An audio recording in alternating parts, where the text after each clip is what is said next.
La grâce et la paix vous soient données de la part de Dieu notre Père, en notre Seigneur et Sauveur Jésus-Christ, le Fils de Dieu. La sanctification de l'âme. Nous bénissons Dieu pour le souffle de vie, pour la grâce qu'il nous donne de pouvoir nous tenir debout et surtout pour sa parole que le Père Céleste nous donne. Merci pour vos partages, pour vos encouragements, pour vos prières, pour votre amour à mon égard et surtout à la saine doctrine, à la parole de Dieu. J'aimerais vous encourager, mes frères et mes sœurs, dans ces temps qui sont les derniers, à tenir ferme, à persévérer, à combattre le bon combat de la foi et à conserver votre robe blanche jusqu'au retour de notre Seigneur et Sauveur Jésus-Christ.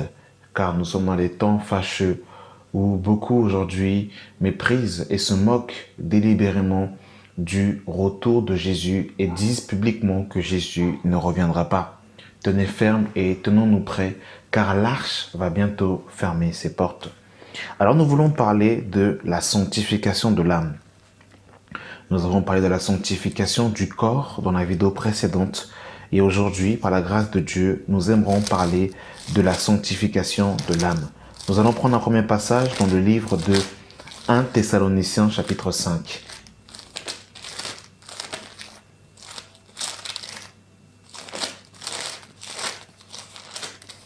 « 1 Thessaloniciens 5 à partir du verset 23. Que le Dieu de paix vous sanctifie lui-même tout entier, et que tout votre être, l'esprit, l'âme et le corps soient conservés irrépréhensibles lors de l'avènement de notre Seigneur Jésus-Christ. Celui qui vous a appelé est fidèle et c'est lui qui le fera. » Ici, dans ce passage, l'apôtre Paul nous parle de l'être d'un individu qui est constitué du corps, de l'âme et de l'esprit. Le corps est l'enveloppe corporelle et la partie visible. Mais ton vrai toi, eh bien c'est ton âme. C'est ton âme que Jésus veut sauver. C'est ton âme que Jésus veut guérir. C'est ton âme que Jésus veut restaurer. L'âme est le siège des émotions. Et avant de pouvoir parler de la sanctification de l'âme, eh bien, on va dans un premier temps définir qu'est-ce que l'âme. Il faut savoir que l'âme est le siège des émotions. Pour prendre un premier exemple, par rapport aux émotions, nous allons prendre l'exemple de Jésus dans le livre de Matthieu, chapitre 28. Matthieu 28.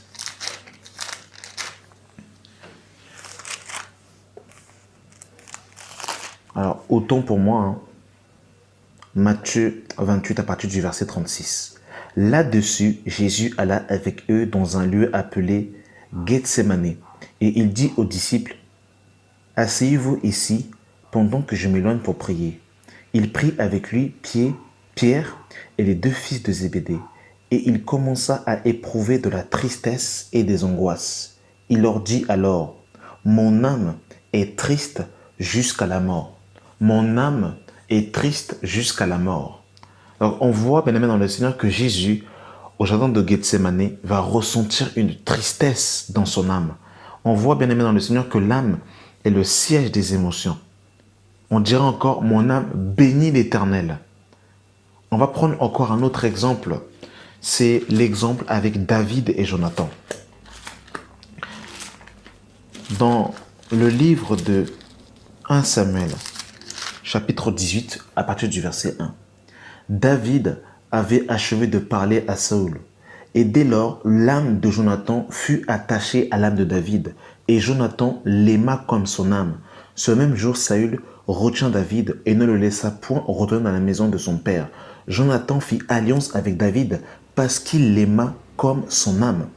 Donc, on voit ici que l'amour que Jonathan avait vis-à-vis de David, et j'aimerais aussi, bien évidemment, aussi établir clairement les choses dans ce passage, parce que beaucoup prennent ce passage pour pouvoir asseoir l'homosexualité en disant ici que David et Jonathan avaient des sentiments amoureux, un peu comme un homme a des sentiments vis-à-vis d'une femme. Dans la Genèse, Dieu créa Adam et Ève. Et Jésus dira dans Matthieu 19 aux pharisiens: N'avez-vous pas lu ce que fit le Créateur au commencement? L'homme fit l'homme et la femme. C'est pourquoi l'homme quittera son père et sa mère et s'attachera à sa femme et les deux deviendront une seule chair. Donc nous voyons clairement que Dieu n'a pas fait Adam et Adama, Ève et Eva, mais bien Adam et Ève. Donc ici, Jonathan avait de l'affection pour David. Jonathan aimait David et son âme était attachée à David. Donc on voit que les sentiments viennent aussi de l'âme. Donc l'âme est le siège des émotions. Lorsque nous étions dans le monde, eh bien notre âme a été déformée par le monde. Et lorsque eh bien nous revenons au Seigneur, eh bien sa parole eh bien restaure notre âme qui a été déformée eh bien par le monde. La loi de l'Éternel, donc nous sommes dans le psaume 19, le verset 8.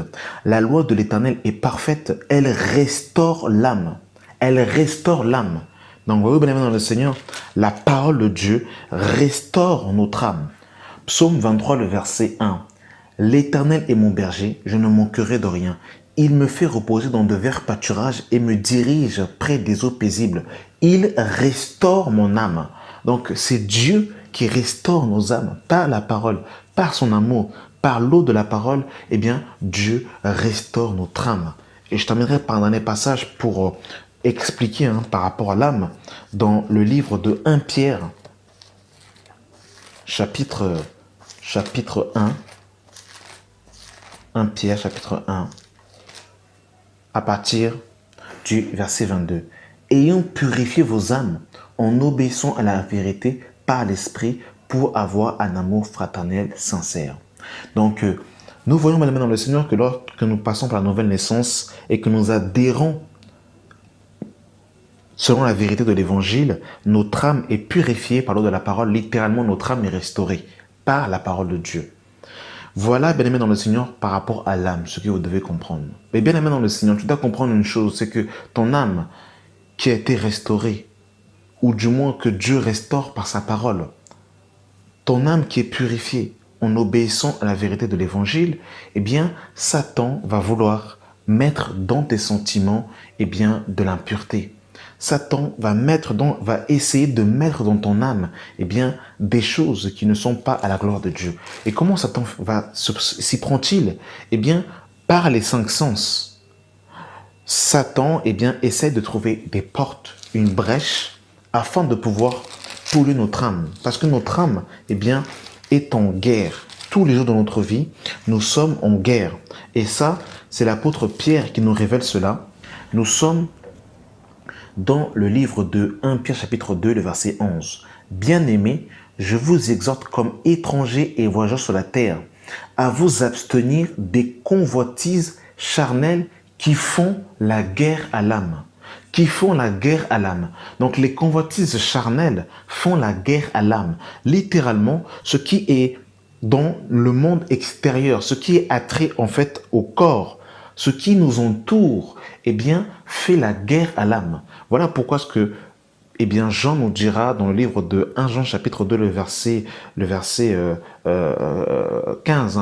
N'aimez point le monde, ni les choses qui sont dans le monde, car tout ce qui est dans le monde, la convoitise de la chair, la convoitise des yeux et l'orgueil de la vie ne vient point de Dieu. Et comment est-ce que le diable a-t-il fait tomber Ève dans le jardin? Eh bien, c'est par la vue. La Bible nous dit que lorsque Ève va regarder l'arbre, le fruit de la connaissance du bien et du mal, elle va voir qu'il était bon et agréable pour ouvrir l'intelligence. Mais elle va voir. Pareil, lorsque le diable eh bien, va tenter le Seigneur dans le jardin, dans le désert, autant pour moi, il va lui présenter tous les royaumes de la terre, la convoitise des yeux, qui font la guerre à l'âme. Et c'est en ces choses-là que le diable va vouloir eh bien, souiller ton âme, afin que ton âme eh bien, soit souillée par les convoitises extérieures, les convoitises du monde, les convoitises de la terre, les convoitises du matériel, l'amour du monde, l'amour de l'argent, l'amour en fait de la convoitise en fait, c'est-à-dire tout ce qui est attrait au corps, tout ce qui est attrait à la beauté, tout ce qui est attrait aux choses extérieures. Eh bien, toutes ces choses eh bien, sont mises exprès pour faire la guerre à ton âme. Les images subjectives dans les métros, dans les spots publicitaires, dans les émissions de télé. Toutes ces choses sont mises en place pour faire la guerre à notre âme, afin que notre âme soit contaminée, afin que notre âme soit souillée. Vous bien aimé dans le Seigneur, nous avons vu l'exemple de David et Jonathan, que David était attaché à l'âme que son âme était attachée à celle de David. Je vous dis la vérité, bien aimé dans le Seigneur, beaucoup de chrétiens, bien qu'ils soient nés de nos rebelles, qui soient convertis, sont dans des liens impurs. C'est-à-dire que leur âme est attachée à des hommes, est attachée à des femmes, mais un attachement qui n'est pas celui du Seigneur, un attachement impur. C'est-à-dire que c'est un amour qui va à outre mesure. Et cet amour qui est à outre mesure vis-à-vis des hommes, ramène les hommes dans l'idolâtrie, ramène les hommes dans une convoitise et ramène les hommes dans une dépendance. Lorsque tu n'as plus la possibilité de marcher dans ta marche en Christ sans la possibilité d'un homme, c'est que tu commences à devenir idolâtre. C'est-à-dire que Jésus doit être le seul moteur de ta marche chrétienne. Tu n'as pas besoin d'un homme ou d'une femme. Bien sûr, nous avons besoin des uns des autres parce que nous faisons partie du corps de Christ. Nous avons besoin des frères et des sœurs pour prier. Nous avons besoin des ministères, des anciens, des diacres, des diaconesses. Mais en fait, tous ces outils que Dieu met à disposition pour le corps, sont nécessaires exclusivement pour notre avancée dans le royaume de Dieu.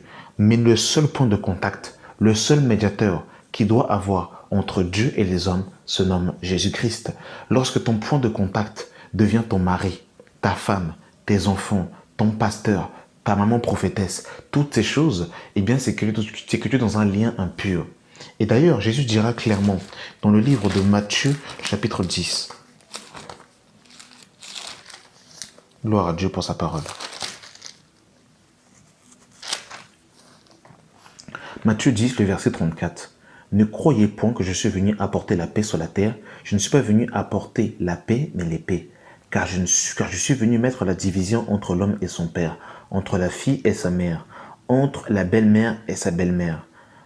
Entre l'homme et l'homme aura pour ennemi les gens de sa maison. Celui qui aime son père ou sa mère plus que moi n'est pas digne de moi. Et celui qui aime son fils ou sa fille plus que moi n'est pas digne de moi. Celui qui ne prend pas sa croix et ne me suit point n'est pas digne de moi. Donc, nous voyons dans le Seigneur que nous ne pouvons pas avoir dans notre cœur un attachement démesuré par rapport à notre père, notre mère, notre mari, notre femme, nos enfants, notre belle-mère. Toutes ces choses, en fait, ça fait partie de la sanctification de l'âme. L'âme doit avoir dans son cœur un amour parfait vis-à-vis de Dieu. Et ce commandement nous parle justement de l'amour que nous devons avoir vis-à-vis de Dieu. Écoute, ô Israël, le Seigneur notre Dieu est le seul Seigneur. Tu aimeras le Seigneur ton Dieu de tout ton cœur, de toute ton âme, de toute ta force et de toute ta pensée. Vous bien dans le Seigneur, la sanctification de l'âme. Et comment se sanctifier, vous me direz?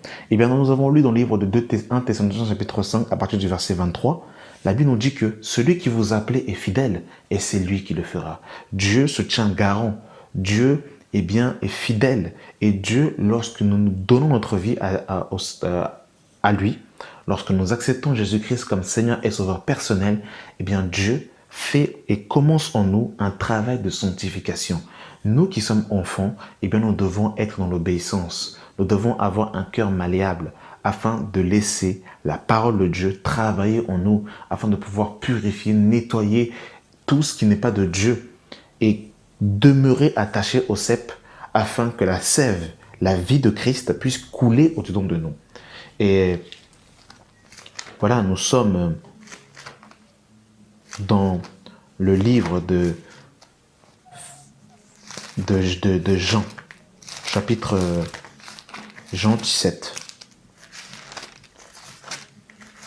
Je vais commencer à partir de Jean chapitre 15. Jean 15 à partir du verset 3. Déjà, vous êtes purs à cause de la parole que je vous ai annoncée. Le contact de la parole, le fait que tu sois au contact de la saine doctrine, le fait que tu sois au contact de la parole va restaurer ton âme, va te purifier, va te nettoyer, va te sanctifier au plus profond de toi, afin que les sentiments de ton cœur soient des sentiments purs, soient des sentiments qui sont semblables à ceux de Jésus-Christ de Nazareth. Jean 17, 17, qui nous dit « Sanctifie-les par ta vérité, ta parole est la vérité. Donc la parole de Dieu, la sainte doctrine, les saintes écritures, la parole qui sort de la bouche du Maître te purifie, te nettoie, corps, âme et esprit. Laisse cette parole pénétrer au-dedans de toi afin de faire un travail profond et efficace. Mets foi dans l'œuvre de la croix afin que ton âme soit restaurée, afin que ton âme soit purifiée. Obéis comme un enfant de tout cœur à la parole de Dieu. Laisse le Seigneur agir au-dedans de toi. Et toi, couche-toi sur l'autel de l'Holocauste. Et foi en Dieu. Place tes regards dans l'œuvre de la croix et Dieu agira puissamment au-dedans de toi. Voilà. Souvenez-vous, Jésus dira, que sert-il à un homme de gagner le monde s'il perd son âme? La chose la plus précieuse, mon frère, ma sœur, c'est ton âme. Et c'est ça que Jésus est venu sauver à la croix. C'est ça que Jésus est venu gagner lorsqu'il a payé le prix à la croix. Bien-aimé dans le Seigneur, tu es précieux aux yeux du Seigneur. Ton âme est précieuse aux yeux de Dieu. Ne laisse pas ton âme être souillée par la convoitise de ce monde. Tenons ferme. Revêtons-nous de toutes les armes de Dieu. Amen. Merci d'avoir pris le temps d'écouter cette audio. Et merci Saint-Esprit. Nous remercions l'Esprit de Jésus pour l'assistance dans cette audio. Que la grâce et la paix et la communion du Saint-Esprit soient votre partage. Que la paix de Dieu soit sur vous. Amen.